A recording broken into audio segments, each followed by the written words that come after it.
कर्तव्यावर असलेल्या पोलीस जवानांचा भीषण अपघातात मृत्यू. स्वतः कार चालवत असताना काळाचा घाला, पत्नी गरोदर. कर्जत मुरबाड महामार्गावरील कलहम चाहुचीवाडी परिसरात बुधवारी 15 जुलै रोजी रात्री झालेल्या भीषण अपघातात श्रीवर्धन पोलीस ठाण्याचे कार्यरत असलेले पोलीस जवान ऋतिक किसन डोले वय 26 यांचा दुर्दैवी मृत्यू झाला.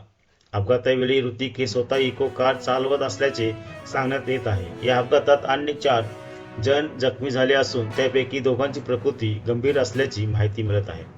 मिळालेल्या माहितीनुसार ऋतिक डोले हे आपल्या 4 मित्रांसह इको कारमधून कलहम येथून चाहुचीवाडी येथील आपल्या घरी निघाले होते. रात्री सुमारास गावाजवळील धोकादायक वळणावर कारवरील त्याचा ताबा सुटल्याने वाहन भरधाव वेगात रस्त्याच्या कडेला असलेल्या लोखंडी संरक्षक रेलिंगवर जाऊन जोरात आदळले.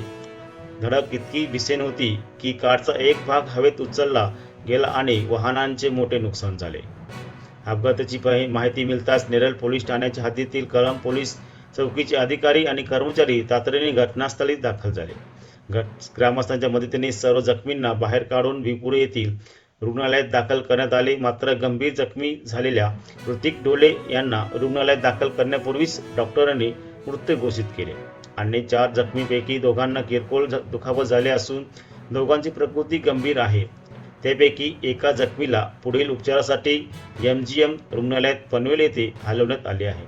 ऋतिक डोले हे सुमारे 2 वर्षांपूर्वी वडिलांच्या निधनानंतर अनुकंप तत्वावर महाराष्ट्र पोलीस दलात दाखल झाले होते. ते सध्या श्रीवर्धन पोलीस ठाण्यात कार्यरत होते. नुकतेच त्यांचा विवाह झाला होता आणि त्यांची पत्नी गरोदर असल्याचेही या दुर्दैवी घटनेने डोले कुटुंबावर दुःखाचा डोंगर कोसळला आहे.